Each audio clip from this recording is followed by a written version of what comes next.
What's good, beautiful people? This is K Nellz. This is the world according to K Nellz. I am yours truly, K Nellz. I kind of told y'all that we was gonna break out, or I was breaking out into a little, a new, what should I call it? A new segment that I added to the podcast and stuff that I do. This part of my life is called, right? And so, as one of the first installments to this part of my life is called, I thought we got Father's Day around the corner, and I know some real solid men and some phenomenal fathers and some just great people. So I figured I just invite a couple people out and we just have conversation and kind of do the things that we do whenever we get a chance to link up. So this is the world according to K Nellz. A special segment of this part of my life is called Fatherhood. I got a couple of the homies with me today. To my immediate right, go ahead and introduce yourself. Booker Wilson, father of two wonderful girls. Okay. Wife, married, obviously. And so, thanks for having me, bro. For sure. It's been a while since we got to catch up. I know, right? And you probably made a mistake recording it, but we'll see how it goes. It's all good. It's all good. Appreciate that. To my far right, introduce yourself, please. All right, so I'm Shaun Matos, photographer, videographer. I got like one daughter. She's about to be 2 in August, so I'm fairly new to like the whole fatherhood scene. For sure. But no, I appreciate you having me out here. That's what's up. That's what's up. So to kind of set the stage, man, this just to give a little backstory. Shout out to the homie Shaun. He's really the catalyst for this coming together the way it did. I just recently did. First of all, I got to give him his flowers. He's a wonderful photographer and filmmaker, by the way. So I always want to honor those people making contributions to the art. But he just had an exhibit recently that I pulled up to, and it's been a while since we chopped it up. And naturally, being that he's a father now, the last time we spoke, he wasn't a father. And the conversation just became about fatherhood. And it was such an organic and healthy conversation. It just felt good. And even after, later on that night, I was thinking about the conversation, just replaying it in my head. And I was like, man, I gotta do this. I want to present this to, I guess, the world stage, because as black men, representation matters, as black fathers specifically. And we all come from different backgrounds and different places and different lived experiences in this world. But we all, that's the beauty of the human experience, because we have a very common thread. But a lot of times we don't get to find those common threads as people because we don't engage with each other enough. We don't talk. So this is just my effort to do that. And obviously, like I said, when this drop, it'll be Father's Day. So happy Father's Day to all the fathers out there, all of the men out there. But I just wanted to do something that I feel would be real special. So we just gonna have conversation and we just gonna talk. So I'm a father to one. My son is 5. He'll be 6 in September. Salute to all the Virgos. Shameless plug. I'm a Virgo. I thought he was gonna come on my birthday, selfishly. You know what I mean? I was hoping he came somewhere around my birthday, but close enough. Him and Beyonce got the same birthday. But yeah, I'm a father to one. And so the first, question I want to open up the floor with, or open up the dialogue with, is how has being a father changed you? I'll start with. I get to go first. Yeah, I'll start right. with Booker. Whew. That's a really good question, bro. I think being a father, obviously, and I shouldn't use obviously, because we've got some dads out there and we've got some fathers, right? And if I have to explain the difference, then, the shoe may fit. That's all I'm gonna say. Yeah. But I think being a father has made me a better person overall. Being a father of girls, has softened my heart a little bit. Yeah. For the better. I could be very prideful at times. Yeah. I'm very proud to be a father. I think, being that father kind of speeds up that that fire, that urge that we have as men to provide and Yeah. be a provider and a protector. Yeah. And so, having two girls kind of just put me on, Gotcha. another level in that realm. Yeah. But the part that I think I still have to work on Yeah. is understanding like that responsibility I can't take lightly. Yeah. Right now, in every decision that is made, I have to think about those girls I have at home, Yeah, everything, right? Yeah. Whether it be, a road rage incident, at home, out, Yeah. on the interstate or something, or whether I'm in a grocery store, having conversations and stuff like that, Yeah. right? Like I'm always overly cautious. I'm always Yeah. aware of what that looks like because of what I have at home. Yeah. And I cherish every moment of being able to be temporary governors of a life Yeah. that came from my seed. Yeah. And so it's amazing, man. Like I don't, it's hard to put it in words of what it brings. Joy. It brings sadness. It brings frustration sometimes. But I think what the biggest thing for me, it just helps me look at that reflection in the mirror. Yeah. And kind of make sure that reflection that's looking back at me is the purest form of something I want them to bring home one day. Yeah. And I think that's the best way I can answer it. That's real. That's real. So basically what you're telling me is I need to have a daughter to get softer. Well, what I'm saying is if you have a daughter, that comes with the territory, right? Like, oh, man. For sure. Yeah. Shaun, I pivot the question to you. Oh, How man. has fatherhood changed you? How does being a father change you? I feel like for me, being a father, it changed me in a way to just to think about everybody Yeah. instead of like myself. Because before it was just, me doing my own thing. Yeah. So now it's just kind of like making sure like everybody eats, making sure everybody is like taken care of. You know what I mean? And to piggyback off of what you said, I got a daughter, so it kind of like softened me a lot too. And it also taught me like patience, because from day one when you get home with your kid, it's kind of like you gotta have that patience, or else you might stab yourself. You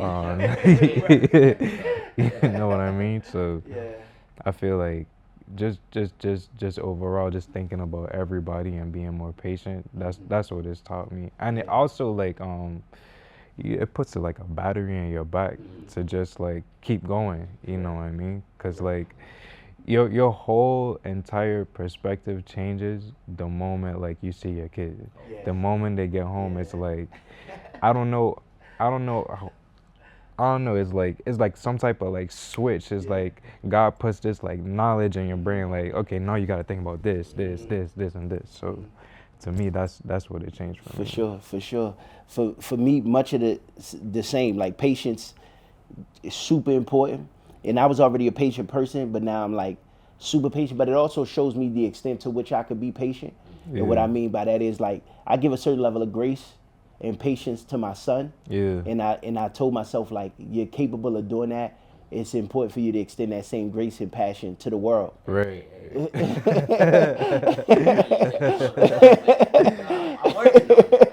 Because I be extremely patient with my son. Yeah. And sometimes I'm not as patient as I could be in other situations. But to even expound on your point, like my son, when like it's crazy because I can't even be mad at him, like literally. Yeah. No matter what he do, right? And he be doing something like my son 5, he ready to be 6. Yeah. So he exploring the world differently. No matter what he do, like sometimes I be ready to be heated, like cause you wildin'. Yeah. And then I just look at him like I can't even be You mad. yeah. Like then he got this big smile, like his smile is his whole face. And then every time he up to something, like I'm looking at him like, look at you. Yeah. But for me, one of the biggest lessons that fatherhood taught me, or how it changed me, is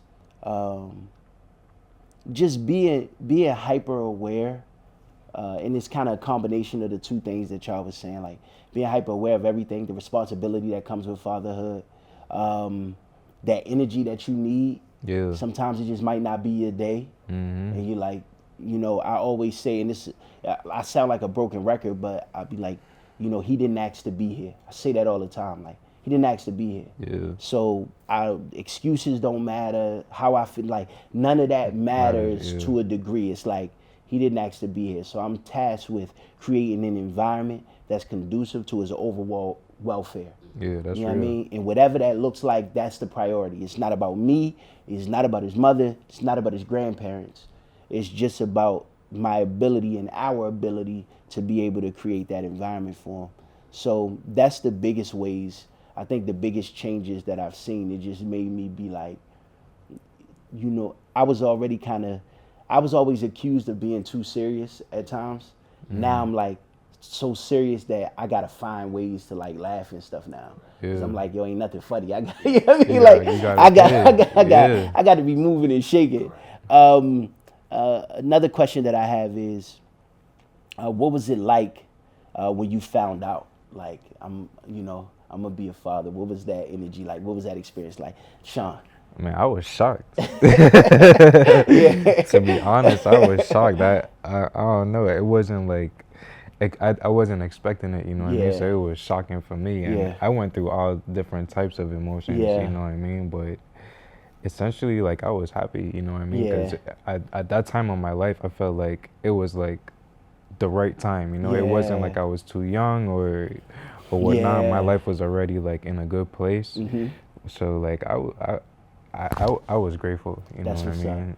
It was very shocking. I'm like the last kid from my mom. Okay. So being the first to have a kid, it was like, all right, bet, like I'm in the game. You know? Yeah. That's what's up, Booker. So for me, I was excited. Yeah. I can't say that about my counterpart, but I was through the moon. Yeah. Of course, my mind starts racing 1,000 times a minute. For sure. Kind of at that point, right? Like everything I need to do now that this whole person is coming, into the world, and I think it was also a reality check of like kind of self-reflecting where I was as a person. Now, I didn't execute well after that, right? Like after that reality check, you start setting these goals, and then, I personally lack execution on some of those goals. But, what I found out is that when I started to think about it, right, and the responsibility that came with it after being excited about, that person, I'm like, okay, well, those failures probably going to get exacerbated, but likewise the successes, right? But to Shaun's point, it's just like, you start self-reflecting, like, are you ready? Like after that initial shock, I'm just like, yes, this is awesome, and then it's like, is it? Right? Like, I wanted to have a house. That was my next question. That's my next question. Like, did you feel ready? Before, like, you know what I mean, when you first found out? Exactly. Like, because it is a lot of emotions. My bad. Go ahead. No, I felt like to your question, I felt like the next step for me after finding out was, now I gotta get prepared for what's about to come next. You know what I mean? And I feel like that's probably like the biggest thing that stays on your mind when your like girl is pregnant. It's like, okay, I gotta get prepared. Like I gotta make sure like this is in place, this is in place, this is in place, just to make sure like your life is set so you can take care of your kid. Yeah, for sure. Definitely. Like for me, it was twofold. Like I questioned, am I ready? And then the very next question was, are you ever ready? Like, is anybody ever ready for this? Because it's literally no blueprint. You can't, like, no matter what your parents did, aunt, uncles, grandparents, whatever tribe you had, right? It's nothing to prepare you for being, you doing your thing to now being a parent. It's like, it's chemical. It's spiritual. It's a switch that flips. And it's like, all of a sudden, you just know, like, it's inherent. And so for me, I did ask that question, like, am I ready? And then I quickly realized, like, there is no, anybody that say they ready, and I don't say this to be controversial or adversarial, but anybody that say they ready, are a little too sure of themselves. Yeah. You know what I mean? Like, because, and I actually now take pride in accepting not being ready. Like, because that it just, for me, I'm not coming with a preconception. I'm not coming with any, it's like I'm meeting every step of fatherhood exactly where it is. Like, you know, so it's so many, but to go back to when I first found out, it was a multitude of emotions, all positive though. Like I just felt good. And it was like, I would always joke about, when in my 20s, I would always joke and say, when people asked about kids and relationships and all of that, I was like, well, I would say this, and it's crazy how powerful the tongue is. I would be like, well, my daddy ain't had me till he was in his 30s, so I'm good. like that was, I would joke around like that all the time. And literally, I was the same age when my son was born. I was the same age my dad was when I was born. Wow. and that helped me to put a lot of things into perspective. And Shaun and I talked about this a little bit in the conversation, because it's like of the amount of grace that I'm able to give to my parents. I'm glad I did it before being a parent. Yeah. Like, because a lot of my siblings and even like just people, I know conversations, sometimes people harbor a lot of resentment for their parents. And I don't blame them for that, because your lived experience is your lived experience. I can't tell you how to feel about the things that you went through with your parents. But I just know, like, I always ask myself, like, could I look back over my life and say there was a time that I felt like my parents didn't have my best interest at heart? Regardless of, you know, the execution could have been poor. I couldn't not like a lot of the things that went on. But, like, at the end of the day, I genuinely felt like they was doing the best they could with what they had. So that allowed me to extend a level of grace. And that make me feel so good, because I could only imagine me in this position now, knowing everything that I do for my son. For him to get to a point and be like, man, Pops, I don't fuck with you because I ain't like the way you did this. Yeah. And I'm like, really? Like, everything I did? I mean, like, so I'm glad. I feel like, you know, on the level of spiritual principle, it's very important. You know, we talk about honoring thy mother and father so your days will be long upon the earth. I've always believed in that. In not only mother and father, but elders as well. Yeah. And I think that's me being that way prior to being a father is now what allows me to keep a level-headed perspective about my interactions with my son. Because you said something, you was like, in this, you know, you basically, and I'm paraphrasing, but you a steward of these two children to really guide them in to actualize themselves in their purpose. And that's true. Like, I don't have, like, my son don't belong to me as much as I endear him and love him. Like, he don't belong to me. I'm tasked with him for a specific time. Yeah. And then when that time is up, it's up. And all I could do is hope that I've done everything that I possibly could to put him in the best position to go out into this world and do whatever it is he want to be and do. And I found myself, I was gonna say, I found myself, you know, that's part of that self-reflection. Yeah. Is because the saddest part is understanding that it's temporary. Yeah, yeah. Right? And so it's like, okay, like, I only have so much time to shape up. Right? Yeah. Like, I only have so much time. I don't know what that time is. Right. But, you know, that's why it's like, you know, I hold myself accountable to, hey, when you setting those goals, you can't fail at the execution. Yeah. Right? Obviously, I do still, because I'm human. Right. But, you know, that's that reality that's just like, oh, my goodness, come on now, you got to get it right. Yeah. Right? Like, I'm still working on some of that patience. Yeah.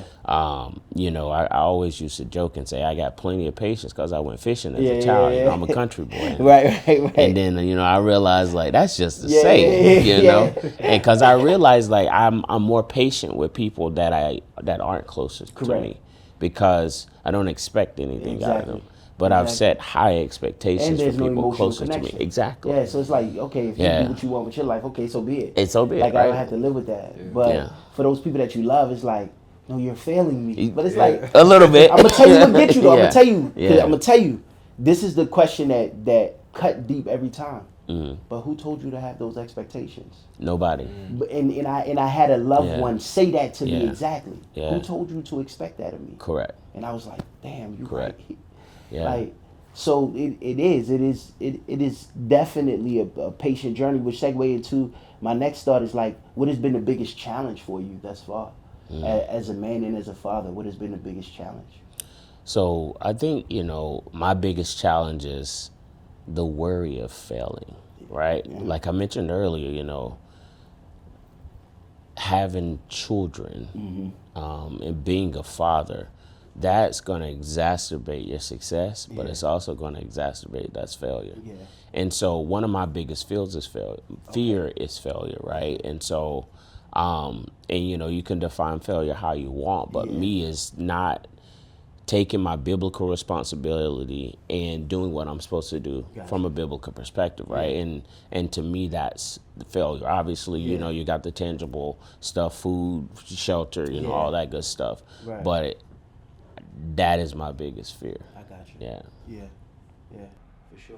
I feel like my biggest challenge is just weathering the storm. Yeah. When them crazy times when it gets a little rough, I feel like you gotta be the one that's like keeping everything calm and like cooling it down. Yeah. You know what I mean? In those moments, you could kind of like be like, all right, man, fuck this shit. Yeah. You know what I mean? Right. But at the same time, it's like you can't, because it's like you like the backbone. Yeah, you know what I mean? So I feel like for me, that's like my biggest challenge, just making sure like, even though things may not be looking great right now, just making sure everybody else is good in that moment. The biggest challenge for me is trying my best to be as fluid as possible with respect to two people, parenting a child. It's not just her way, it's not just my way.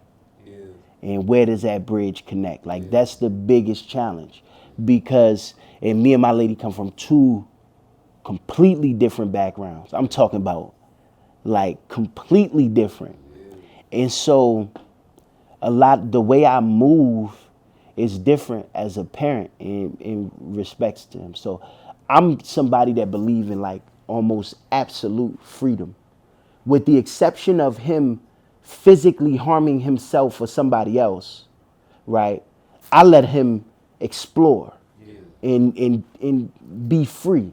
I try not to restrict him as much as possible. And so with it, his mother is the complete opposite. She like, don't do this, don't do that, don't do this, don't do that, don't do this, don't do that. And I'm like, okay, I gotta let you do your thing, because I don't, and then there's a power dynamic as well. And then that power dynamic is like, well, if I say something, don't override what I say. Or if I say something, don't override what I say. You know what I mean? And it's like, for me, I'm never ever operating, because going back to a conversation we had off cam, to me, you know what that sound like? Ego. So it's not about ego for me. We go back to the why. Why are you saying what you saying? And if as long as, for lack of a better expression, I say I'm cool with the why, but as long as the why makes sense, I'm good. Even if I disagree with it, I could agree with your why, disagree with the sentiment, and I'm cool in that regard. You know what I mean? It doesn't bother me like that. But when I don't align with the why, that's when I'm like, so me and my lady, we get into it a lot about that very power dynamic, because she feel like she's doing what's best for him based off her vantage point, and I'm feel like I'm doing the same. But when we start unpacking the why, we realize what you're doing in many ways is parenting the way you were parented. And if you didn't like the way you were parented, why would you then replicate the same behaviors? So that's the challenge that we had, because I'll identify ways based off, and I've been around her family and seen the family dynamic and things like that. So it'll be things that she expressed to me about the things that she didn't like about her childhood and growing up. And then I'll see her exhibit those same behaviors, and I'll be like, oh, wait. Didn't you say you didn't like that? Do you think that's the wisest decision? And then it's like, well, this is what I want to do and why I want to do it, so be it. You know what I mean? And that creates that pull. You know what I mean? But I think you hit it right on the head, because like it's always kind of something so simple, right? When you're trying to raise, you know, children with a partner, and it was like, you know, I know for me it could be something like, you know, I let my daughters try to climb up the stairs. My wife absolutely hates it, you know, and it's just like, how are they ever gonna learn, right? And so that is a challenge. It's like, well,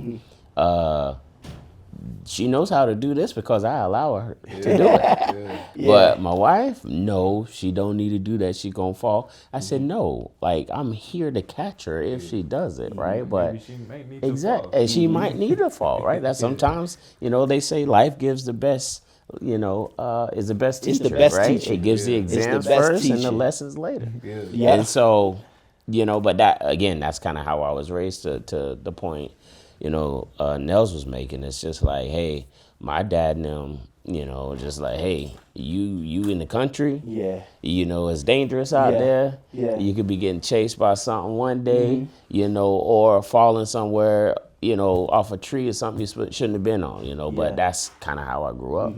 You know, we used to play this game called Ghost in the Graveyard. We'd go out at like 11 p.m. at night and just go hide, and whoever comes back last is the winner. Right. That's a game we played. Right. And so when I look at my daughters, I'm just like, hey, I want them to explore, you know, try to set their own boundaries without allowing them to get, you know, hurt. You know, so I still think we need those guardrails, but you know, how far should they stretch? And so that's kind of how I do it. It's just like, I want them to develop that on their own. I want them to develop that on their own, and that's a big challenge. Yeah, and another thing I'm gonna talk about too, and then we gonna get my man Barclay mic'd up. What's good, baby? We gotta get my man mic'd up. But one thing that you spoke to that I talk on a lot is danger and fear. And even me and Barclay had this conversation before on like one of the first episodes. Remember I did the birthday episode of the pod? We had some good conversation about like fatherhood and parenting and stuff like that. But you know, it's our responsibility to make sure that we prevent themselves from danger, but not fear. Like I don't want my son to be fearful of anything. So my son has a very fearless attitude. Like he's not fearful of nothing. And he's not fearful of most things. Let me put it in that context. And I'm cool with that. Now, if I see that he poses an inherent danger to himself or somebody else, I'm gonna intervene. Absent of that though, if you want to climb on the counter and Superman off the counter, bro, have at it. You know what I mean? Like I'm not gonna stop you. But it's also important to recognize like women are different in that regard. So his mother gonna be like, no, you can't do that. And I'm like, early on, I would tell her, I say, make it a best practice not to tell him no. To figure out a way to explain to him what you don't want him to do without saying no, because no is restrictive. Right. And if you condition a child, right, who in many ways are formless, to have a visceral response to no, they'll adapt to that, and no will become a part of the psyche, and we don't want that, essentially, because they can go out and be and do whatever they want in this world, right? When we give them the tools to. So it's that balance, but that's also why both the masculine and feminine is important, right? Because that feminine energy do serve its purpose. And I know, let me rephrase it. I don't know, but I can assume that's a different dynamic when you're dealing with girls, right? Because y'all have daughters. Okay. So I'm the only one that I don't have. It's just me and little man. You know what I mean? Yeah, my lady see that I'm different with my daughter. Yeah. You know, a lot of the women that were in my life were saying, "You're gonna be different when you get a daughter." I'm like, no, I'm not. I'm treating them the same. But it's something about how she treats you before you even establish a relationship with her. Yeah. Like she walks up to me, she don't go to her mom, she'll walk past her mom and come to me. Yeah. Straight out the womb. You know, she wasn't walking out the womb, but you know what I mean. Right.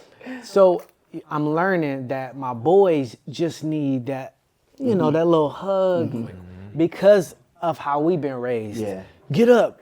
That scratch don't hurt. Yeah, You know what I'm saying? yeah. And it's like, you know, we so tough. Sometimes we do need that balance. So I do know what you mean from that. So Yeah. So Barclay, I appreciate you for being here. I want to kind of ingratiate you into for sure. the part of the conversation. So one of the things that we were talking about is what has been the biggest challenge of fatherhood for you? Biggest challenge for me, for father, I think it's I actually been dealing with this for a while because, you know, I got 3 children. Okay. And we've had kids probably every 2 years. And I see my mom do it from, being one of the children. Yeah. My time is limited. My organization must be top tier. My yeses must be calculated for real. Because when I say yes to something, I'm a person who I love my word to be strong. That's why I'm like, I'm pulling up, you know, or I might not be able to do that. Yeah. And I'm trying to stop saying might. So, but with my kids, I'm realizing, even though I have friends and people that I want to hold my word with, my kids really are my friends. And I'm looking at them now like, yes, I'm gonna, let's play Spider-Man, you know? Because I really want to do some creative stuff. Just really want to work. I really want to be around my partners. Because I loved it. This is how we grew up. You know what I'm saying? We used to go outside, knock on the door, where we riding to today? You feel me?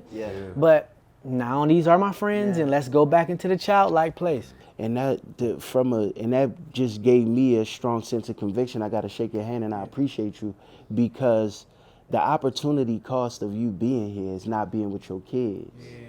And that's like, that convicted me, because I know everything I did to orchestrate this is last minute. So, but again, like, but these are the types of things that we think about or don't think about. But you just saying that, I'm like, damn, that's real. Like, my bad, yo. No. Hold on, let me. I want to just rebuttal real fast. I'm a rebuttal. Look. So I needed this though. You know, I had been saying no a lot. And yes to my kids, and I needed a break. I've been saying yes to my lady too, like, hey, you know, you on Sundays from 11 to 2, you go out. And the weekends, I never do nothing. People be asking me, I can't do it. I'm letting my lady do it. But now, this was my first time saying I'm coming outside. So it's a win-win. Constellation. For sure. But see, the beautiful thing, though, I think what ties it all together is that it sounds like all of us are very intentional, right? And so, to your point, you know, my little one, we just left the grocery store. She's like, Daddy, it's time for date number 3 today, right? And I'm just like, well, no, I need to go see Uncle Colonel, and I've got to take care of something. Well, when you get back, we're going on date number 3. However, right, understanding that I want to be intentional about my time as well, and I knew it was good to be here, right? And so we still gonna make up that time, you know, when we get back, right? Whatever she needed to do, she wanted to go to Five Guys and get ice cream.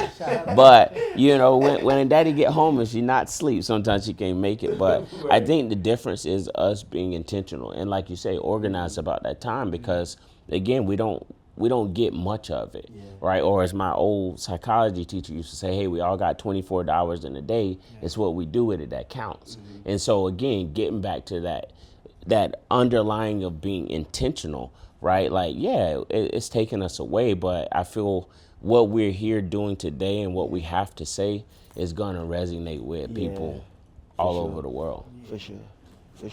No, I appreciate that. Thank you for making me not feel so. No, for sure, Because you show how much you feel like, dang it. No, that's real though. Another thing that I want to talk about from father, a couple of things, but the journey we kind of started talking about, you know, how did you feel when you learned that you were going to be a father, how fatherhood changed you. But I want to talk about like the emotional and psychological responsibility during the pregnancy. And the reason why I feel like this is a very important conversation is because trauma is first curated in the womb during pregnancy.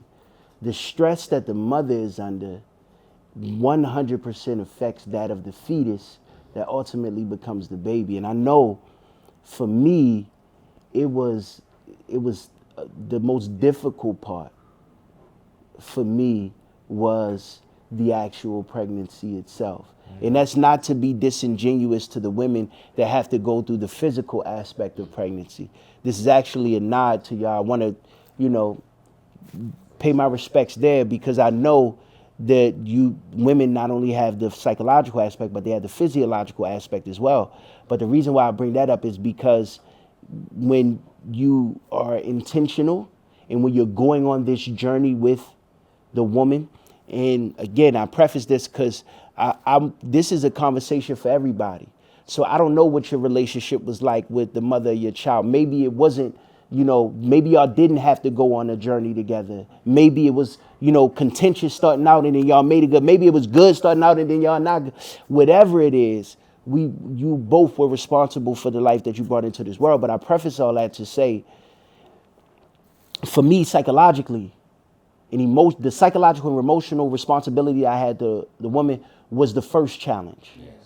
Because it required me to understand outside of myself at a level that I didn't really have to before. Yeah. Because I am responsible for the condition that she's in. Mm-hmm. I am responsible for the journey that she's going on and that we're going on. And so for me, it was very, very difficult for me in that, just being transparent, because like the 3 a.m. trips for cravings is one thing. But then we're gonna segue into conversations about postpartum as well. But like the 3 a.m. trips to cravings, or I could do. Is it very inconveniencing? Yes. Yes. Let me go on record. Let the record reflect, right? Only getting Chick-fil-A, I need some money.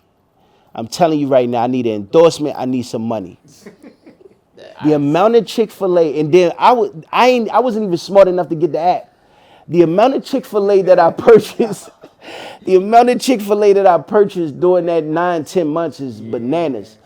And then on top of that, the only ice that she could, Chick-fil-A. I'm going to Chick-fil-A to get ice. I'm pulling up to the drive-thru like, yo, listen, I know this is going to sound crazy, right? But I just need a large cup of ice, yo. That's it. Yeah, like, no, they ain't even charge me. They ain't even charge me, but they be like, yo, ice. That's one thing. Like, we could laugh and joke about that, but then it's like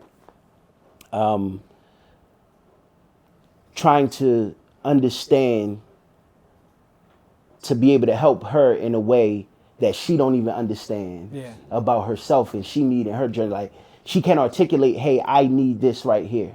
That happens constantly. Yeah. That doesn't stop at pregnancy. Okay. It don't even. It starts before pregnancy. Fair enough. So I'm saying this to say, and just to like piggyback. Yeah. My lady didn't have cravings like that. They were like sushi and random cravings. Right. But I had a difficult time too, all 3 times. Yeah. And I think for me specifically, it has something to do with me growing up. Yeah. Like being an adult. Mm-hmm. You know, at 27, 28, we got pregnant.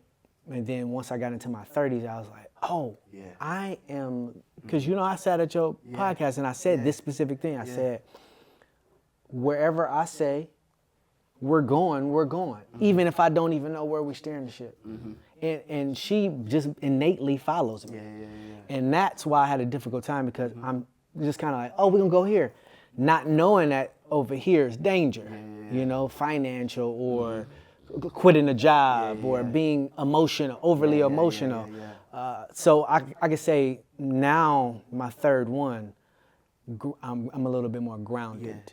And now I can look back and say, that's what I was doing wrong. Mm-hmm. So for this third one, I'm going to treat steering the ship a little bit more solid. You learn. Hey, again, life is the best teacher. Man, it's the best teacher.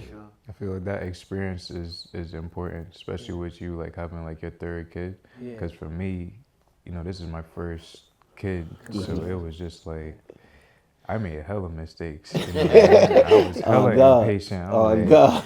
you know, going for like the cravings and you bring in the wrong order and she Yeah. like freaking out on you. I'm Yeah. like, bro, what's like Yeah. some hot sauce? That's what you tripping Right, about? right, Like, right. you know what I mean? Right. But once you get like that information, it's like, all right, like I could see kind of like where you coming from. You know what I Yeah. mean?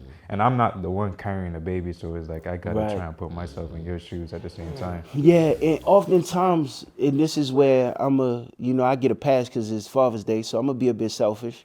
Oftentimes, women don't give us enough grace while we with them on this journey because they feel like they're doing the lion's share, and this is not to minimize their experience again, because the physiological undertaking of giving birth to a child is such a tremendous task. It gives them the permission to say, whatever you going through, deal with it, because it ain't what I'm going through. And that's again, that's disingenuous to me. Yeah, you know what I mean? That's because I'm like, I'm going through the psychological aspect with you, and it's driving me out of it. Yeah. And we had a pandemic baby.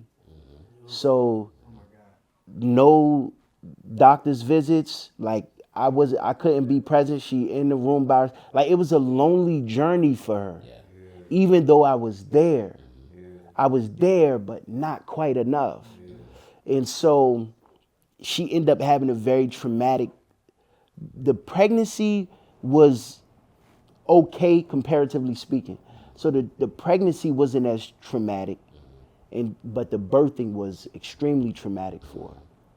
And this was one time where, like, to your point, Shaun, that you made like a mistakes, like when it came down to the pregnancy, I didn't do anything right. Because I'm sorry, the delivery, not the pregnancy. When it came down to the delivery, I didn't do anything right.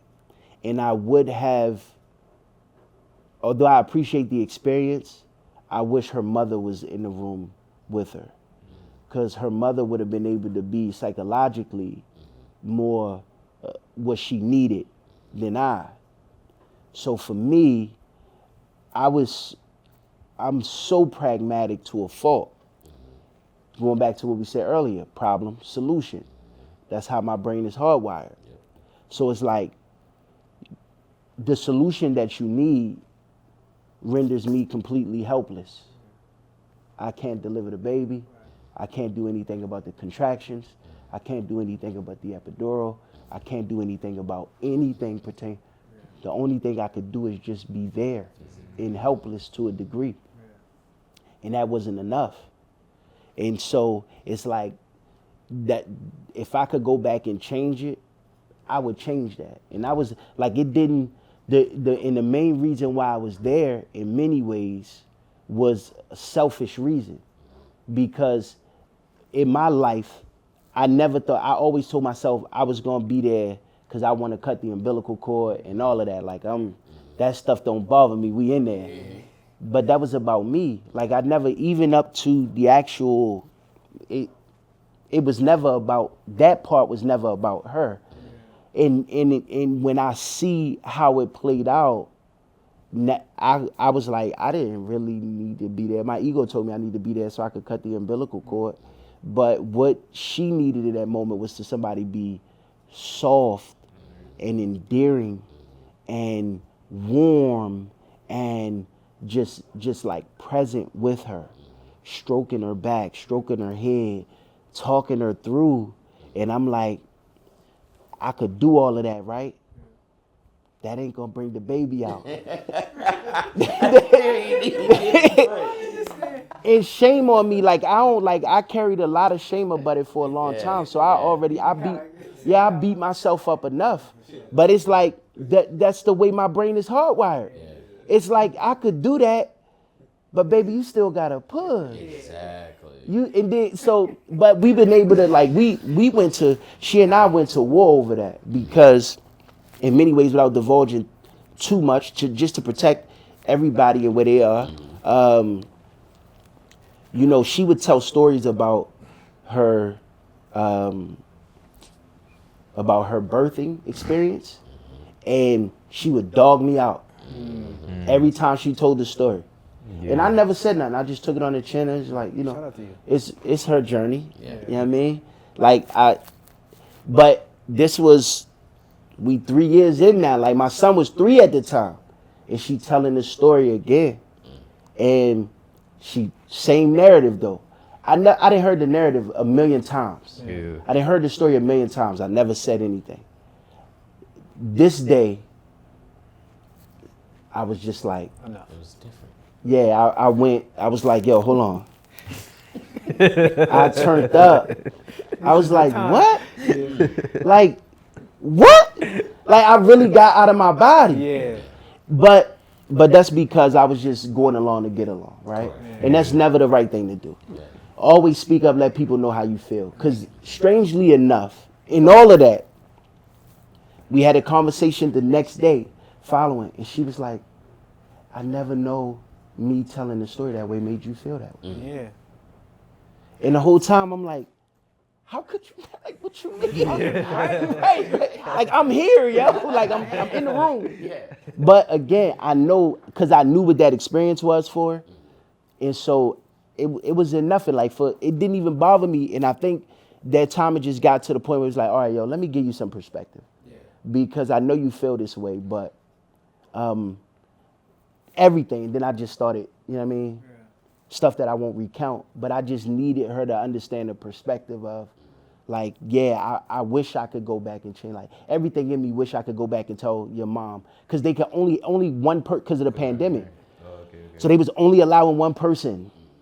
And so, but in that though, and I think that's why the psychological aspect of the pregnancy was so tough for me, because it was, in many ways, it was chaotic for her. And then when she got into the 3rd trimester, she went from like barely showing to, I got to help her out the bed to use the bathroom in the middle of the night. Like, she can't even move freely on her own. And my son was 9 pounds. You know what I mean? And so that's why I was like, so, right. So the physical undertaking, but, and then that also introduced me to postpartum and what it looked like and what that looked like, because that's a whole nother beast. I do want to chime in on something. Yeah, go ahead. So, you know, historically, black men do not go to the doctor, right? So, our first time, black older men, we said our dads didn't do well with most of us. I'm going to be here in this doctor's place, or in the delivery place, and we're going to see our babies be born, right? We in there, we don't go to the doctor, so we don't know what's going on. It's a lot of stuff, people walking around, you know, all types of stuff, right? Yeah. And they say something, a word you don't know, or if you're intelligent, because I know you're an intelligent guy, you know, you still don't know the procedure. Yeah. You don't know what to do. Of course, you not being as soft, that's just a man thing, you know? But to be truthful with you, bro, my first child, they were in there and they had to, you know, break her, what do they call it? Y'all got it. Induce the labor. Yeah, and break the water, right? And she was pushing on my lady a little too hard. And I was kind of like letting her, because I'm like, I don't know what to do. And I'm seeing, I never see my woman make a face. She tough, tough little woman. Yeah. And she was just like, and I still was like, I was kind of froze. And I felt bad, just like how you might have felt, where I didn't protect her immediately. So I want to let you know that it's just foreign to you to react immediately, but because if somebody was to come up to your lady and you could see it from a distance, you'll protect her. That's something that we know. Correct. But what we don't know, we don't know. Yeah. And we gotta not be so hard on ourselves. Yes, account, you know, check it in, and then next go around, that's the knowledge. Yeah. So I don't want you to harp on that, because I heard that from you before, bro. For sure. You're doing amazing, especially since you told me all the other information. Yeah. Bro, you're doing amazing. And I can add, because I think I kind of had somewhat of the opposite. So we also had a pandemic baby for our first one. So, you know, I wasn't able to be present, you know, in all the checkups leading up to it. Obviously, I got into delivery, one person as well. However, what we did was, one of my wife's friends is like a certified doula. And so I went into doula training, right? Nice. Because we didn't know, with the pandemic, how bad it would be by the time it was going to be time for delivery. And so the beautiful thing about that, though, is I kept getting like weekly this constant dose of like, hey, emotional support, right? Like you need to give that. And so, me being me, bro know me off camera, but me being me, I ain't always the best emotional person, right? Like, that ain't me. I'm growing, but for weeks I was going through that training, and Michelina was her name, would give me that sound advice to be like, this is what it's going to take. Obviously, she delivering babies every day, or aiding in it. And so she was giving me that heads up, right? Like kind of like we were saying earlier, like what changed when you found out you were going to be a father? Like you expect them to give you this booklet, this pamphlet, right? Like, but we didn't have that. But in this case, I actually kind of had that pamphlet, right? I'm taking notes, like, this is what you should expect. And then she had this app. She would send me stuff like, hey, Booker, like, you should be seeing this right now. I'm just like, dang, we actually, That's fire. And so when we got in the delivery room, I still dropped the ball now. Let me I still dropped the ball a little bit. But when we got in the delivery room, like, it came, natural. I'm just like, okay, this is what I was expecting. I know, hey, get up. No, it ain't time yet. We got to go do these stretches, right? Like, and helping her through it, get on that chair, So it was a little bit different for me. However, I found myself at some moment enjoying that space a little too much. I'm a communicator, so I'm trying to text the grandparents and everybody like, hey, and my wife's like, get off that phone, I'm just like, oops, I'm supposed to be holding the leg and stuff. I was knocked out. Hey, I'm on the drink. That's one of the reasons why she was heated, because she going through it. And you knocked out. And I'm dang, bro. See that? So y'all only have one. I only got one. You got two. Okay, so the first time, man, I'm on the phone like, look, we having a baby. I know. You so excited, You bro. know, Like, she hung that over my head for like 2 years. Mine too. She was like, I'm over here, in pain. You should see her. I'm over here in pain, and you over here on the damn phone. I said, but I had a conversation with one of my teachers back in the day where he said it was the most, like when you see the baby's head fully make it through, like if something happens in a room, I wanted to speak about that specifically. Every time my kids like made it through, it was like, and it was like a little wave of, I don't know, but I got emotional. I'm an emotional dude, so when she pushed, I'm pushing with her. I was doing that with her. That's just like innately, but when it came to them kids coming out, man, I was the most emotional. I broke down. So I'm just saying, it's okay to be who you are. Yeah, see, we end up having an emergency C-section.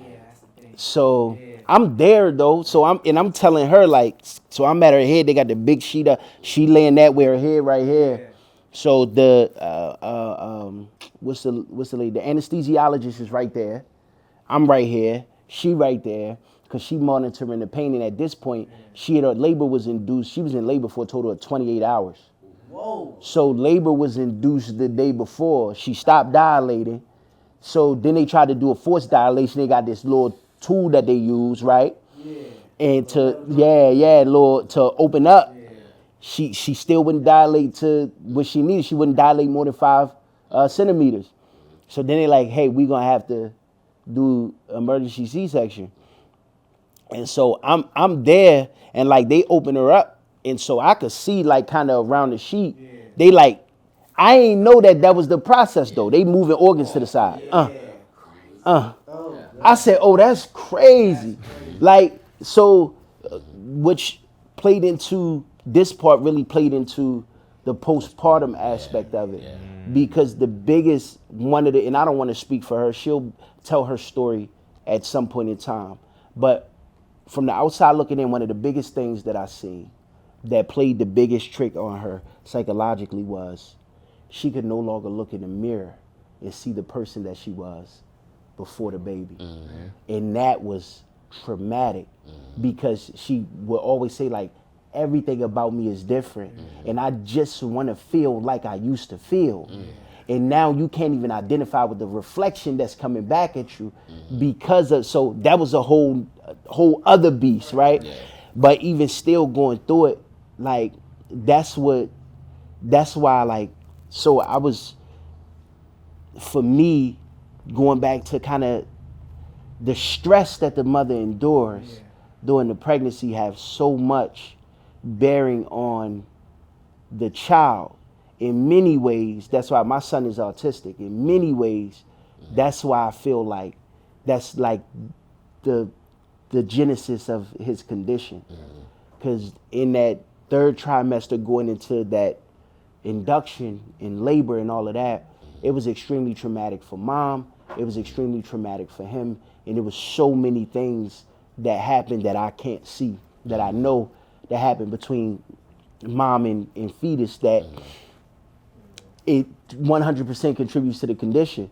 But at the same time, it's like, to your point, I try to give myself grace every now and then and not be too hard on myself. Because at one point in time, I couldn't even let myself live. Like, I blamed myself. I'm like, my son's condition is my fault. I ain't protect his mother. I ain't protect him. So at one point in time, it was like, I ain't let myself live. I'm like, Yeah. You felt like you were a great Correct. yeah, Correct. like, it started there. Like, that was your responsibility. Yeah, you wore that, bro. But then you realize, like, everything has a greater design that even I, like, cause see, my problem is going back to ego, right? Now like, the first thing you're gonna do is take credit. But that's, everything happened exactly the way it was supposed to. Now, I don't know I'm stuck with what I'm stuck with. I'm tasked with what I'm tasked with. But that's a part of this journey of fatherhood, of being a man. Like, you don't, like, it's not a, all we could do is lean on each other. All we could do is, try to cultivate a tribe around ourselves, our children, and be an example. One thing that Will Smith said that always stuck out to me, he was like, the greatest thing that you could be is an example. An example is irrefutable. You know what I mean? Like, I could tell you whatever I want to tell you. But that example, you can't debate it. You know what I mean? And so when you think of who we are as men, our responsibility to our children and to this world, really, is to be an example. And that being an example doesn't say get everything right. Yeah. And that's the part where over time I've been able to give myself grace. But before, I didn't even realize I was carrying that energy. Yeah, you wore it. I was just so, you know what I mean? It was bottled up. And then I realized, I've fairly recently, I'll say over the last, because my son is about to be 6, he was born in 2020. So, over the last like year or two is when I've been really able to allow myself to be like, bro, forgive yourself, bro. It's not that deep, I promise you. Like, stop beating yourself up. But for a long time, I just looked at it as something that I did wrong. Because in that moment, I didn't do enough. And that also, it catalyzed an idea. And I like what you did, bro, because you took time to learn, to prepare. I'm not going to say learn. You took time to prepare at a level that I didn't. And I want to create something, and you and I talk about this, and we'll all talk about this off camera. But I want to create a how-to guide, a step-by-step guide for first-time dads. You know what I mean? Yeah, and just like something that's interactive, something engaging, something. And I got this idea a long time ago. After the experience that I had, it's like, we going into this doctor's office, we going into this, it's so much. And I could just talk on and on about the stuff I learned about that. Even the hospital where my son was born, statistically, the number of C-sections that they doing is ridiculous. And then on top of that, not only that, the hospital, it's more profitable for the hospital to do a cesarean as opposed to a vaginal birth.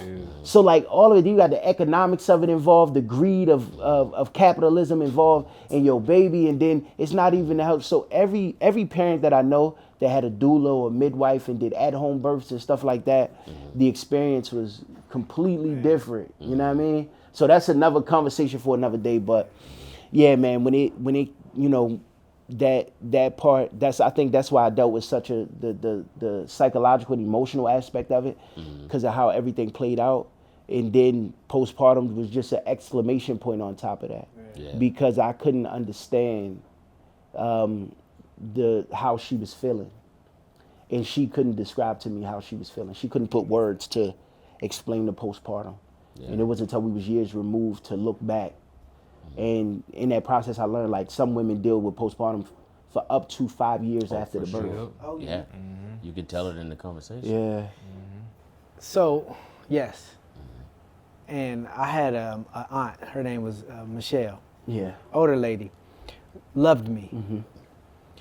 She had what do the old ladies have for when they get older? I can't think of the name right now. You talk about menopause? Menopause, Yeah, right? menopause, yeah. Because you know, women eventually go through perimenopause, right?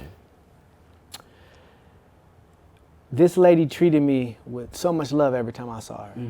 But as soon as she got menopause, it was a complete change. Yeah. I came back one summer and she was so mean. Yeah. I couldn't bear it. Yeah. So my lady, this is me wrapping it around. Before we had a baby, we kicking it, having a great time. After baby, menopause set in, and these words are coming a little sharp. You just had a baby. I'm gonna let those pass for a little bit. But the more this is getting me, I don't think I can take somebody who's supposed to be my mirror talking to me. Now my emotions are getting a little tainted. My confidence is lowering. Yeah. You know, this is why I feel sometimes men who are in women's lives consistently and want to be a good guy and things of that sort, they eventually cheat. You know what I'm saying? Because they're at home is not foundationally sound. I didn't cheat, but I took it. But I eventually had that one moment where I took my glasses off and I said, enough. You're not I know you're going through what you're going through, but I'm going through it with you. And if we're gonna do this together, we have to embed great conversations. And if you're upset with me because I've gotten you pregnant 3 times, we've gotten you pregnant 3 times, you know, and stop saying that, you know. So I've gotten a vasectomy recently, you know. Yeah. So yeah, I'm finished with, because I never want to go through that again. Yeah. Because I said, and I'm gonna say this so I can clean it up. Yeah. I said that the woman that I marry, I'm gonna be with her. My kids are gonna be here. I'm not having outside kids because my daddy had 15 outside all over the place. That was my goal. I stuck that. So this is the only thing that kept me to actually take in that negative conversation. But I'm grateful for it. Yeah.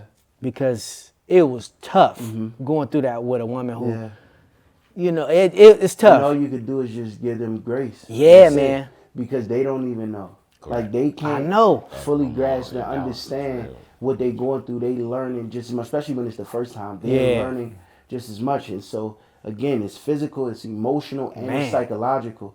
So they getting it every which way, and it's difficult to process. So as I say, in hindsight, it allowed me to look back and it was like, oh, I can see it. Yeah. But in the moment, I'm telling you, we in this together. Yeah. And because from your vantage point, you don't think, it doesn't look like we're in this together, it creates, now you at odds with me. I know. And we're going nowhere. There. Right. Correct. Whatever you ask, I'm doing. Right. Yeah. Whatever you need, I'm providing. Right. And even still, in those moments, they're saying, that's not enough.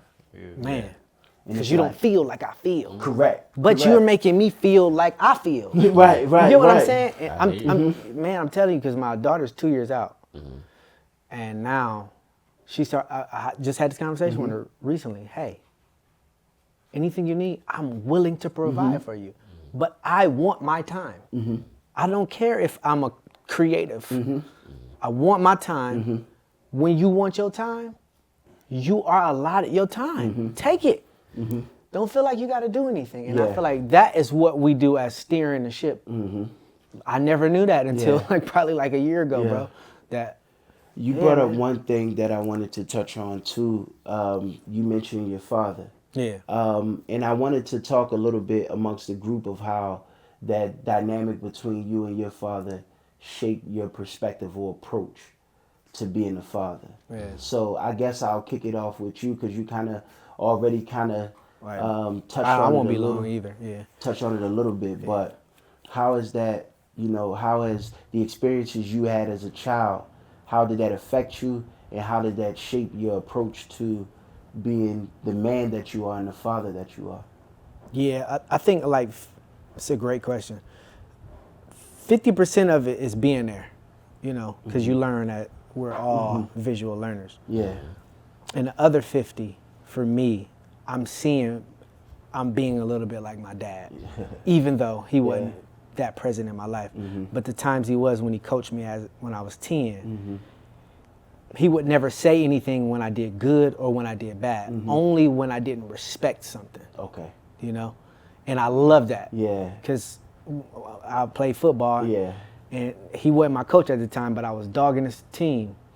And I had like 5 touchdowns. And he was on the sideline like, put the ball down and walk to the sideline. Don't showboat, And I was like, but they whooped us last year. Yeah. Why I can't stop showboat? And like I put up I 5 went teddies, five. bro. Right. What you talking about? Right, I went crazy. Yeah. And he wouldn't let me celebrate, and Yeah. I understood it once I got older, because now I'm like that with my son. He a dog in basketball. And I was telling him, everybody don't have the innate gifts that you have. So when you do it very well, you should celebrate, but don't do it to be boastful. Correct. Man, I'm a showboat like. Yeah, no. Hey, I go crazy. I went crazy when I was like, what? Yeah, but Shout out to Coach Mike, yo. Coach Mike. let you do it? Coach, he kicked me off the team. See there? Shout out to Coach Mike. Yeah. And he never let me play for him again. Really? Salute to Coach Mike. That's funny. Yeah. I can see you doing that. I walked off the baseball field. I was playing baseball. I walked off the baseball field though. What you a hitter? Because I felt like he was. Long story short, I felt like it was some preferential treatment going on. So I feel like you slighted me. Yeah, I took responsibility. I made an unforced error. That was my fault. Yeah. But he tried to take me out the game when I made the unforced error, and we had somebody on the team that happened to be another one of the coaches. You know what I mean? Yeah. And it was looking crazy. I'm like, you gonna do me like that? I'm in there like Denzel at training day. Yeah. Jake, you gonna do this to me? I'm going off. I'm going off. You know what I mean? Like, I'm going crazy today. and I'm like, no. So I ain't come off the field. I stood right there. I'm not coming off the field. Yeah. And my pops happened to be on the sideline, and they was like, I was defiant. And my pops was like, yo, get off the field. Beat it, kid. So I'm like, all right, I got off the field, and I walked in the dugout, grabbed my stuff, walked to the car. But that was me, just to give you a glimpse of, that's me. So that's why I was like, showboating, dog, I'm showboating. You're not crazy, I'm going crazy. But no, that's to that point. Sorry for taking away from the No, it was conversation. funny. Sorry for taking away from the conversation, though. Because I definitely, when he wasn't there, I turned up. Yeah. Man, it was, but sure. definitely some of those things and intention.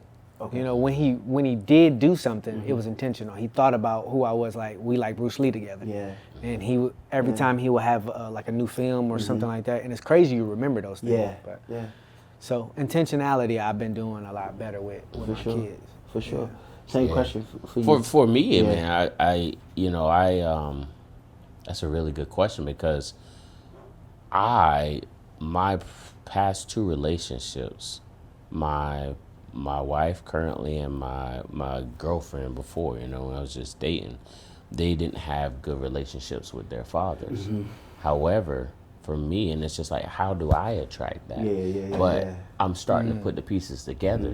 My relationship with my father was really good, like really, really good. Yeah. My father was always present, right? My father took the time just to show me how to love my mom. Man, Now, he would be like, son, watch this. One day when you get older, you get your wife, and he would give her a kiss right there in front of me. That's what you do, right? But Shout out to Mr. B. That's yeah, my dog. Thanks, man. But no, I had a really good relationship with my father, and I played sports coming up, and I saw the sacrifice he would make just so I could get a brand new bat, brand new ball. I'm sorry, not a ball, brand new glove, brand new bat. And you know, he was there. And I remember being in church one Sunday, and one of the preachers was talking about, like, it is a father's job, you know, one that's going to be providing, to provide an environment conducive for their child to make it to whatever level they're trying to do. Yeah. So if they're trying to do something, it's our job to build that environment for them to do it. Yeah. And so I think my father epitomized that, Yeah. right? Like, that's what he did for me. You know, fast forward, I now coach Little League. I do private instruction in baseball, you know, softball too. But that relationship with him, I don't think, like, if that wasn't present, I wouldn't be doing, you know, any of that. Yeah. Nice, bro. So no, definitely That's what's up, shout yeah. out to my dad on that, and happy what's Father's Day, Dad. Yeah, happy Father's Day for sure. Because that, I mean, he raised me that way, and I'm grateful for it. You know, like, obviously when we going through some of those rough points, you know, when you do brush, you know, your father or your parents the wrong way, you know, it's like, They gotta show you. yeah, he gotta show me. But now, you know, being a little bit more wise and having some of those same experiences yourself with having children and being a father, you know, helps tie it, you know, bring it full Yeah, circle. for So sure. definitely. That's what's up. Appreciate you. Yeah, Sean. I love hearing Man, that. I feel like for me, I'm just doing the exact opposite. If that makes sense. That's real. Cause like, you know, me and my dad, like, I'm cool with him. You know what I mean? But he wasn't like, he lived in the States. I lived on an island. If Yeah. that makes sense. So I didn't like grow up with him. So for me, I always told myself, like, whenever I have a kid, I'm gonna make sure like I'm present 100%. You know what I mean? So how I go about it is just like, I'm just doing like everything that I would have wanted for me when Yeah. I was a kid, Yeah. and doing it for my daughter. So Yeah, yeah. That's for me with my pops. I'm named after him. I named my son after me, and it's funny because there was a time that I was really thinking like, maybe I shouldn't have did that. Maybe I shouldn't have. Maybe I should have gave my son a different name. But my relation, I got a great relationship with my pops. Like growing up, my pops was present. I always say the biggest challenge coming into a manhood myself is seeing the man behind the superhero is what I call it. Because you kind of put your pops on this pedestal, Yes, sir. and then you realize he just a man. He not the superhero that, you know what I mean, you thought. And it's like all of the mistakes that he made, all of the things that he didn't know no better. He was out here winging it. Yeah, he didn't know no better. And my father, like, I learned when I became a man, like my father was out here wild. You know what I mean? Like he was wilding. But I always say, and I ain't gonna salute pops. I ain't gonna put you on blast. Yo, we good. But it was I seen the duality with him. My father was this version of himself that he presented to my mother because that's what he knew to be. So at home, my father was a completely different person. Around my mother, completely different person. It wasn't until like, I'm with my pops and he around his friends. And I'm like, oh, Pops, you cursing like that? I ain't even know that's how you, Pops, you talking about that? Oh, that's great. You know what I mean? I sound like, oh, he two different people for real. And then I said, okay, that's really the man. That other person was the role model he felt like he had to be for us. I don't fault him. I don't harbor any negative emotions, but I seen in many ways that duality. And that duality is ultimately what led to him and my mother divorcing after a long time because my mother recognized it took, they say love is blind. So my mother had the blinders on. She could only see the person that he presented. She wouldn't allow herself to see behind that person. And, in many ways, me and my pops is alike. Like my pops is very charismatic, funny guy, always kind of, he's lively. And so I get those things from him. But when it comes to being a parent, I think the best thing that I learned and adapted in that dynamic of being his son and now being a father myself is like my father was real easygoing, yo. Like my mother was the strict disciplinarian.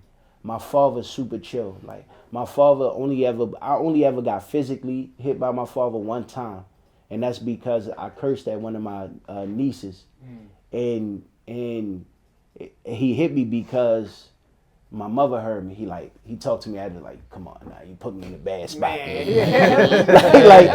you can't be doing that. Because by this time I was like 14. You know what I mean? So I'm a freshman in high school, and he was like, you can't be doing that. You know what I mean? So he like gave me one of them old school backhand Ric Flair joints to the chest. Ric Flair backhand to the chest made me go big. You know what I mean?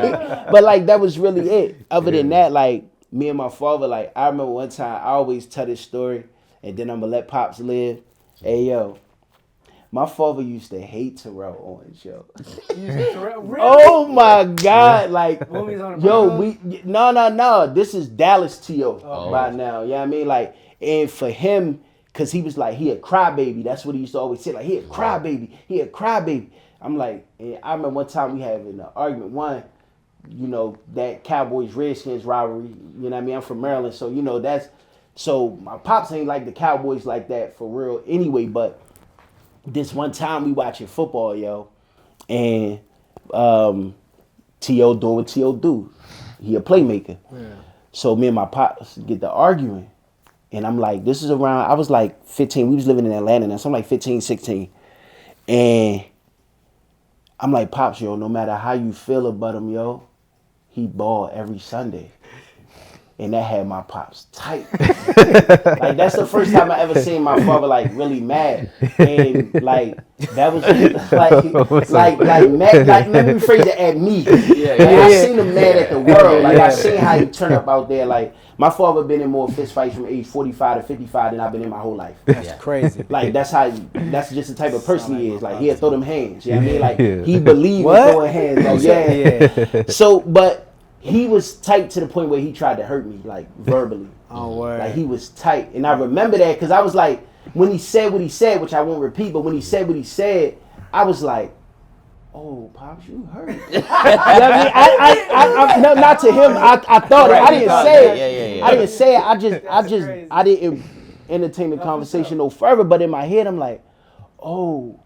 Like he didn't realize how mature I was by that point where like words like that couldn't hurt me. Maybe if it was a few years prior, I was 12, 13, maybe it would have cut different. But then I was like, in my head, I'm hitting the, you mad. You know what I mean? You mad. So that's when that was birthed. Yeah, so but when I seen that, it was still, again, in that moment, I was just like he, you know, the classic line, hurt people. Mm-hmm. Yeah, he was tight. So he used to, I'm talking about, and this was over Terrell Owens, so that's why in my mind I'm like, you that mad because I said Terrell Owens bald? That's crazy. He passionate about that. But that's it. But now that mirrors up for me too, because I have to identify the fact that in many ways, I'm not only his namesake, in many ways, he and I are alike.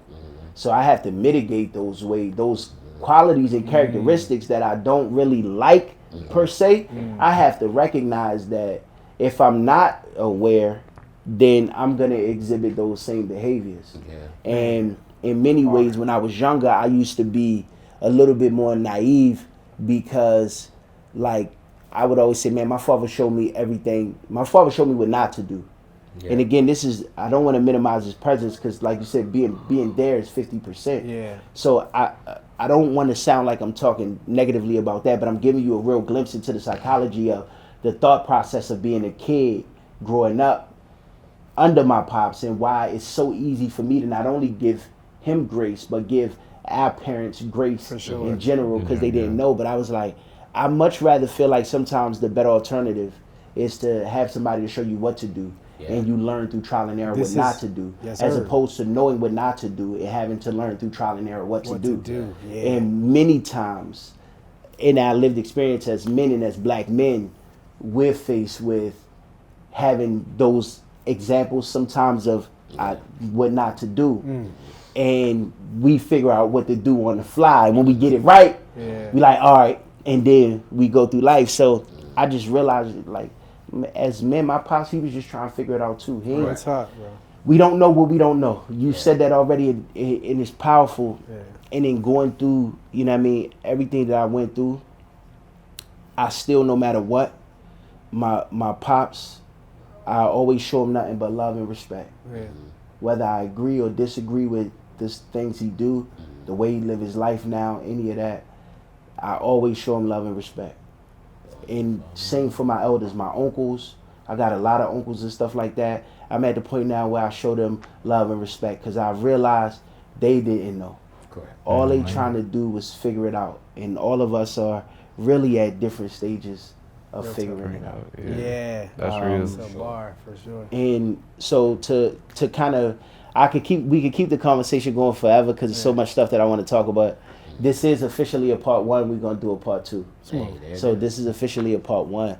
But I want to just open the floor up in closing to you know, I want to give each of you an opportunity to kind of just say a few words about just being a man, being a father, and some of the lessons you learned, the joy, you know, just kind of, I guess, kind of put that exclamation point on the conversation. And I'll just open it up to whoever want to start first. Yeah, I'm gonna go last. Okay. Yeah, I'm gonna think Fair about enough. my. Fair I enough. would just say, man, to all the dads out there, man, make sure you take care of your responsibility, man. Because at the end of the day, like, I mean, it takes two, but you know, like, this is your project that you put out. You know what I mean? Don't let it go to waste. Yeah. You know what I mean? We need valuable humans out here in the world. That's real. You know what I mean? And the kid needs you as well. Yeah. So just make sure you take care of your responsibility and just stay strong. You know what I mean? It's never gonna be peaches and cream. Right. The whole journey. So Yeah. just stay strong and see it through because it's rewarding at the end. Yeah. Yeah. For sure. Yeah, bro. No, I think, like you said, you know, whatever comes out of a man, you know, he is responsible for. And that's one thing, you know, I try to live by. Like, it's not just the seed, you know, it's my words, which sometimes they cut, but they cut. But yeah, I think, you know, being a father is, you have to change your perspective of how you look at it, right? Like we said earlier, you're never gonna be prepared, right? And you know, maybe after we get together and get this little pamphlet, right. it might help people a leg up. It might give you a little head start, but you know, you're never gonna be prepared. Just you want to honor, you know, that person and that child the best way that you can, and you're going to be unable to do that if you don't even accept the responsibility. So, you know, I just want to hone in on just be responsible. Yeah. And, you know, after that, like you say, we will figure it out. We as men, you know, we can figure it out because that's just how we were created, right? We were created for protection and providing, right? We do it every day, even when we're not even trying to. You know, you think about if you know, your place of work. What would happen if, you know, somebody just came in disrespecting everybody, right? Who's typically going to step up? One of the men, right? For people that, you know, for lack of a better words, they don't even know, right? Or they don't know as deeply as an intimate connection with the woman that you know, having a child with. And so if we can do it on that level, why can't we do it with more intention on a deeper level? And so, you know, I would say it's more rewarding when you accept it than when you don't. And embrace that, because like you say, you know, like, you know, the fear of failure for me, it was there, but my reward getting past that is so much greater. Man. So much greater. Fire.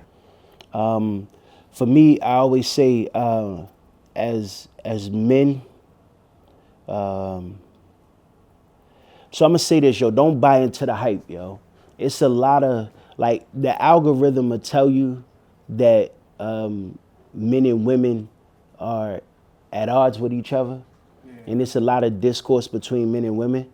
And all men and women, but obviously with my lived experience, I like to speak specifically to the black experience and black people. As black men and women, our greatest assets are each other.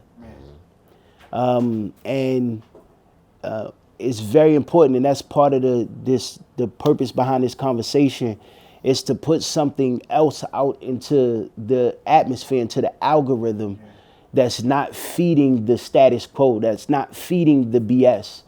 And then you got all of the red pill dudes, the manosphere and all of that. And it's so insidious, you know what I mean? Everybody feeding off this negative idea about the interactions between men and women. First and foremost, touch grass. And after you touch grass, then I encourage every man to really have a tribe. And your tribe is not just of yes men or of men that creates cognitive bias, that just reaffirms all the biases that you already have. Really build you a tribe and a circle of influence that's rooted in accountability. I expect the men that I associate with to hold me accountable to a certain standard. When I behave against that standard, I want you to hold me accountable. Also, be more intentional about understanding a mixture of that tribe. Have some elders in your tribe too. Listen to older men. Whether you agree with them or disagree with them is not as important as retaining the information, because they have a lived experience that we could never understand as men in this generation.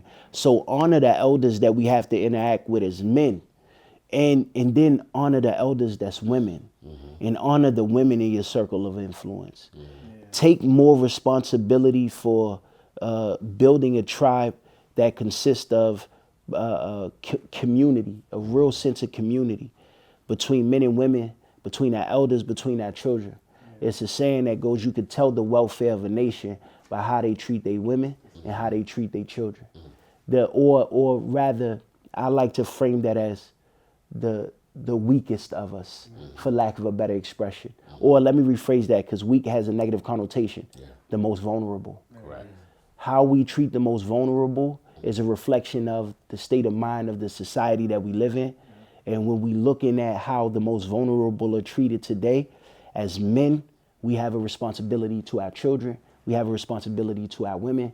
We have a responsibility to our elders. And so our really part of this conversation is a small piece in a greater whole of creating a real sense of community among black men to understand the importance of that responsibility. Man, you should have ended with My that. bad, yo. I meant last for them, not you. But I'm going to just, throw mine in there. My bad, yo. For a man and being a father, I would say, because I said in a rhyme, I said, shoes I had to fill was mine, I couldn't get my foot in. It's like sometimes we might have this big egotistical way about how we think we should be. So our foot don't fit in the actual big shoe that we need to put it in. And as being a man, being overly confident is great. But if you don't know where you're going, sometimes they'll stop you at the door. No, that's not where you're supposed to be. But when you're confident in where you're going, and you say, I know my foot can fit in that shoe. You put it in, you walk in it. Absolutely. And you'll be able to see those steps Absolutely. a lot better. You ever heard of a saying that says direction is more important than speed? Yes, sir. Yeah. Yes, sir. Absolutely. I saw it was on the show, SWAT, and they were going through this process, and he said, steady is fast. And that's what I'm gonna tell every man. Yeah, that's real. Steady is fast. Stop trying to move to that next step. Y'all ain't even sat down and got your finances yet. Get that together first before you ever be able to move. So, man, truthfully. Walk in that purpose. Yeah, walk in that purpose. For sure.